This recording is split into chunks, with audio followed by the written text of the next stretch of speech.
ഒരു ഭയങ്കര മഴ ആയതുകൊണ്ട് ഞങ്ങളൊക്കെ കാറിൻ്റെ അകത്ത് ഇപ്പം ഞാനുണ്ട്, ലാലേട്ടനുണ്ട്, പുറത്ത് നല്ല മഴയും ഷൂട്ടിങ്ങിനെ മുടങ്ങി നിൽക്കും. ഞാൻ നോക്കുമ്പോൾ ലാലേട്ടൻ ഇങ്ങനെ ഫേസ്ബുക്ക് ഇങ്ങനെ സ്ക്രോൾ ചെയ്ത് പോകുമ്പോൾ എനിക്കിത് കൗതുകം, ഈ മനുഷ്യൻ ഇതൊക്കെ സ്ക്രോൾ ചെയ്ത് പോകുമ്പോൾ ഏതെങ്കിലും കമൻറ്റൊക്കെ കണ്ടു കഴിഞ്ഞാൽ പുള്ളിക്ക് എനിക്ക് കേട്ടാവും. ഇങ്ങനെ പോയ സമയത്ത് പുള്ളി വെറുതെ ഇങ്ങനെ കൈയൊന്ന് സ്റ്റക്ക് ചെയ്തപ്പം പുള്ളീനെ ട്രോളിക്കൊണ്ടൊരു പോസ്റ്റാണ്. ഞാൻ ഇവനോട് എന്ത് ചെയ്തു?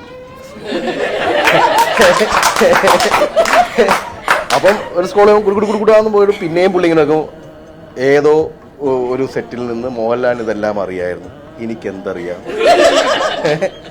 അപ്പോൾ ഞാൻ സാർ ഇതൊക്കെ വായിക്കാറുണ്ടോ? നമ്മൾ വായിക്കണ്ടേ? അപ്പം ഈ മനുഷ്യൻ ഇതെല്ലാം കാണുന്നുണ്ട്, ഇതിനെപ്പറ്റി നടക്കുന്ന എല്ലാ കാര്യങ്ങളും ബോധർ ചെയ്യുന്നുണ്ട്. അപ്പം ഞാൻ പറഞ്ഞ ഒരു സിനിമയുടെ വിജയമോ പരാജയമോ അതിൻ്റെ ക്രോർ ക്ലബ്ബുകളോ അല്ലെങ്കിൽ ഡിസാസ്റ്ററുകളോ ഒന്നും ആ മനുഷ്യനെ ബോധർ ചെയ്യുന്നില്ല. അപ്പം എനിക്ക് ഈ 10-47 വർഷമായിട്ട് സിനിമകൾ ചെയ്യുന്ന ഒരാൾക്ക് അയാളുടെ സന്തോഷം എന്താണെന്ന് ചോദിച്ചു കഴിഞ്ഞാൽ എപ്പോഴും ഹാപ്പി ആയിട്ടിരിക്കുക എന്നുള്ളതാണ്. സൂപ്പർ ഹിറ്റ്സ് റെഡ് FM കേൾക്കൂ കേട്ടുകൊണ്ടേയിരിക്കൂ.